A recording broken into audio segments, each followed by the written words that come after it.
Hi guys, this is Fernando doing another video for the Modern Survivalist. In this case, why do Glocks suck? 5 of the most common explanations that I've seen. First one, I don't like it, it's ugly, it's plastic. Well, yeah, it is a firearm that has a certain amount of plastic in its construction. It has a plastic frame, polymer frame and such. You do have the slide being made of metal. This is of course like a replica, so it's not the real thing, but it's pretty accurate for representation. Now, the point about being ugly, I would understand that to a point if you consider beautiful maybe a 1911 engraved piece with this scroll engraving in silver and gold and maybe ivory grips and such. Now, from beauty is in the eye of the beholder, so that kind of varies a lot. Maybe from a rationalist point of view, if you consider beauty a matter of simplicity and functionality, you would find beauty in a Glock as well. I'm sure that someone from the New York Museum of Modern Art would think that just like the fisherman pin and the Victorinox knife, the Glock, from that perspective, is a piece of beauty. How's that for Glocks being ugly? It depends on you. I just shot my department issue Glock 19 for the first time and I hate it. The trigger encourages slapping. No, it does not. If you're slapping the trigger, that's because of you. You probably need more trigger time, more practice. The trigger guard wears a hole in my middle finger of my shooting hand. That would be this one, alright? This. He's talking about this. This happens when you start shooting. As you keep shooting more and more, your hands, the skin in your hands get a little bit tougher and you will not have a problem with that. And to be honest, the Glock is very, very nice in that regard. Actually, many other pistols are much worse. They have sharp edges. The Glock has nice rounded edges everywhere where your skin is in contact. So if you have problems with the Glock in that regard, I assure you that many other weapons are much worse. And in fact, just training and doing that sort of thing for a good amount of time, soon enough you will be able to shoot all day long, hundreds of rounds every day, and you will not have a single problem with your Glock pistol, because I'm actually talking about a matter of personal experience in that way. Middle finger in my shooting hand, and the damn slide bit me. Well, if the slide bit you, it was probably a mosquito, a snake, something like that. There's really no way in which the slide would be hitting your hand anyway, really. It is a problem sometimes with some of the 1911s, the high power, with the hammer hitting you, or sometimes if you have very fleshy hands, it may happen. With the Glock, because of how well designed it is, it's practically impossible unless you start doing something like having a revolver grip in your Glock. That would be maybe a possibility for the slide to hit your hand. Other than that, I don't see how that's possible. No matter how poor or bad a grip you have on it, and how fleshy your hands are, it's not going to be happening. Again, poor grip, maybe using a revolver grip here may be the problem there. I'm not a new shooter, I'm just new to Glock. Well, if you're not a new shooter, you should be familiar with Glock pistols, especially if you're in the law enforcement community. You really cannot be an experienced shooter without having some experience with Glocks. Second, it does not fit my hand. This is something that you see often as well. It doesn't fit my hand. They're fat, they're top heavy, steel mags in a Glock will shear off the mag release, which does not happen. The Glock I owned shot really hard to the left. Yeah, I could adjust the sight for windage, but I don't like having the sight hanging off the side of the slide. The frame flexes when you shoot the gun. Okay, it does not fit my hand. Okay, guys, it's not a pair of panties, right? You're not buying your lady shoes or anything. It's a freaking firearm, right? It's a tool. It's like saying that Glocks do not fit your hand. It's like saying that hammer does not fit my hand, or that screwdriver does not fit my hand. Really, no. You're just gripping it wrong. You're not putting enough time so as to learn how to shoot it properly. There's 5-year-olds, 6-year-olds that shoot Glock pistols better than most guys, better than most adults. As a matter of fact, I was in a shooting class a couple of weeks ago, and this 12-year-old little girl with this tiny little hand, she was out shooting guys in this NRA pistol class. She was shooting a Glock 17, full-size Glock 17, and she was out shooting 80% of the people in that class. Many of them probably thinking that's a problem with the gun rather than themselves. It's usually you who is having a problem. Grip it properly, you know, good alignment, close on all four sides, put your thumbs correctly, get a proper grip on the gun, and you will be doing just fine. And one more thing, some of the awful advice I've seen online and elsewhere, and this is by people who are supposedly people experienced with firearms and such.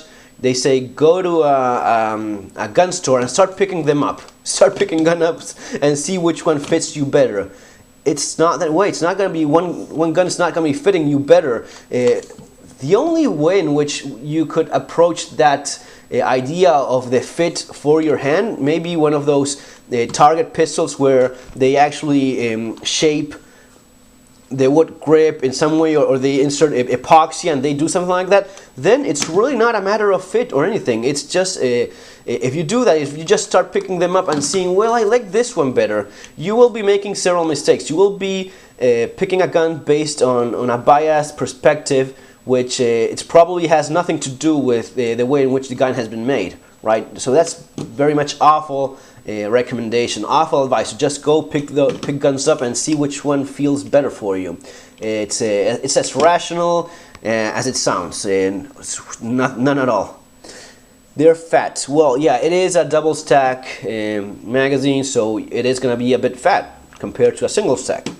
They are top heavy. Well, that's basically because the frame, being polymer, is so light that it makes everything else look a little bit heavier, especially the slide, the barrel, the mechanism, and all that. It's going to be feeling that way. Now, that's because of one of the main attributes that the Glock has, which is it is so light.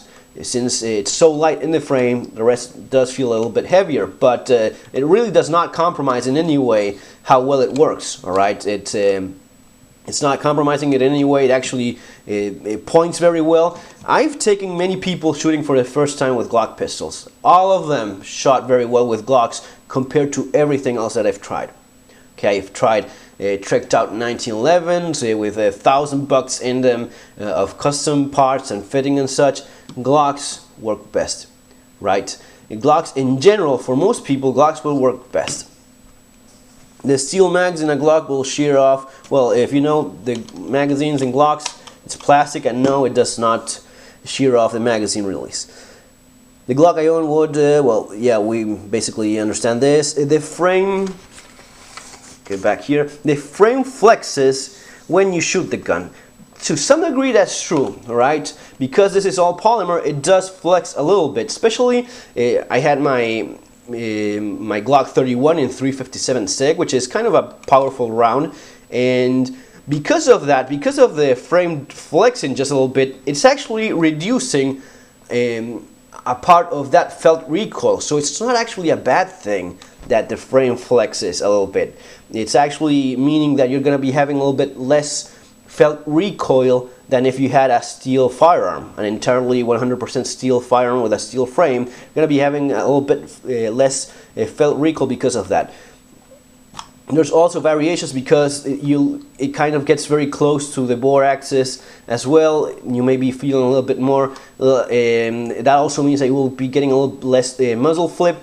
All in all, the design, the Glock, guys, is so popular for a good reason. It has been designed by people that knew very well what they were doing. They got it right the first time. Gaston Glock got it right the first time, and everyone else is trying to copy it. That's basically what happens. Every other firearm that you've been seeing this last generation, it's probably one of the most outrageous periods of time in terms of firearm design in history. I don't believe that any other design was copied as much as a Glock ever before.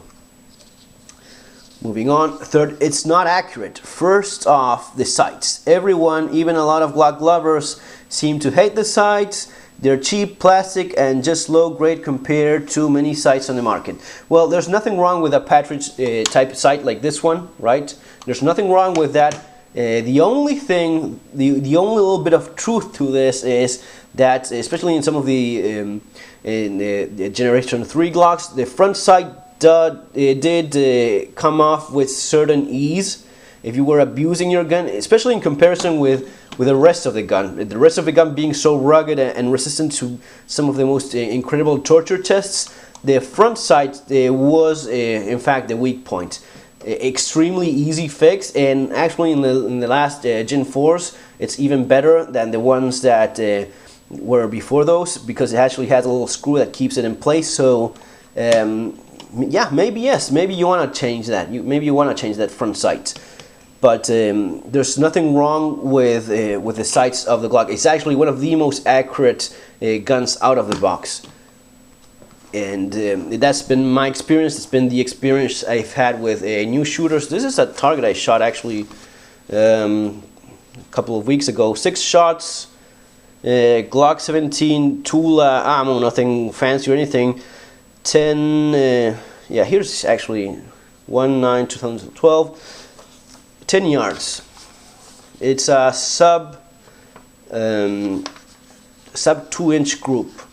1, 2, 3, 4, 5, 6 rounds, and this was standing in windy condition. The little piece of paper would be flapping like that, and whenever it went down, I would take a shot. So it wasn't ideal conditions or anything like that. And the Glock pistol will outshoot anyone using it. All right, it's going to be having more accuracy than anyone complaining about how inaccurate it is. You will see people with these fancy tricked out 1911s or ZZs being outshot all day long by people with the Glock pistol, because the Glock pistol, as it comes, it's very accurate on its own. The trigger, which is point number 4, well, let's go here. It has a crappy trigger. Glock trigger sucks. You can replace the springs, but you can't work on the trigger. No, there's nothing wrong with the trigger of the Glock. And it both has an okay trigger, and it does have more than enough accuracy. More than enough. Okay, again, you will see it all day long. People being outshot by out of the box standard Glock pistols, right? And something that it's common in the firearms community, especially in guys that aren't very good shots. They will think, well, I just need a more sensitive trigger. I just need a hair trigger that's gonna be, if you just touch it like that, it just goes off on its own. How cool is that? No, it's not cool, and especially if you're talking about a firearm that's mostly designed for defensive shooting and for combat shooting. It's really not what you want, all right? And even in sport shooting, in action pistol sports and such, Glocks are usually what you see in most holsters.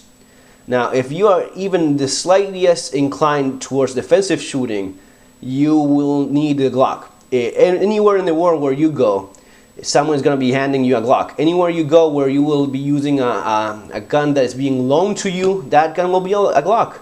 All right? They will not have your favorite flavor 1911 with your specific little trigger.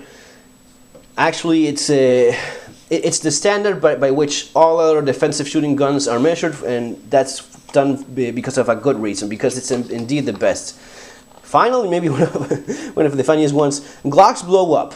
Unsupported chamber is one of the worst and most dangerous in the business because of the unsupported chamber. Glocks void their warranty if you ever shoot a reload in their gun. Well, first of all, any other manufacturer will void the warranty if you use reloads. Second, that's not because of the product being bad or anything. That's because they cannot handle, they cannot control what it is that you reload. All right.